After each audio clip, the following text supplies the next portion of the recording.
नबी मुकर्रम सल्लल्लाहु अलैहि वसल्लम ने फरमाया, जिसने ये दुआ पढ़ ली, अल्लाह रब्बुल इज़्ज़त उस शख्स के दुनिया में जितने गम हैं और आखिरत में जितने गम होंगे, अल्लाह उसके लिए काफ़ी हो जाएगा। हस्बी अल्लाहु ला इलाहा इल्लाहु अलैहि तवक्कलतु व हुवा रब्बुल अर्शिल अज़ीम। और इसी तरह दूसरी दुआ अगर आप पढ़ेंगे तो नबी मुकर्रम सल्लल्लाहु अलैहि वसल्लम का फरमाने आली शान है।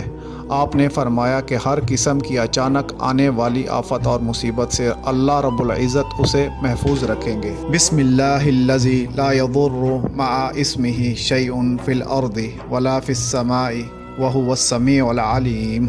और इसी तरह तीसरी जो दुआ है, नबी मुकर्रम सल्लल्लाहु अलैहि वसल्लम ने फरमाया, जो शख्स पढ़ेगा हर किस्म के जहरीले जानवर से उसे बचा लिया जाएगा। औज़ु बिकलिमातिल्लाहि त्ताम्माति मिन शर्रि मा खलक़।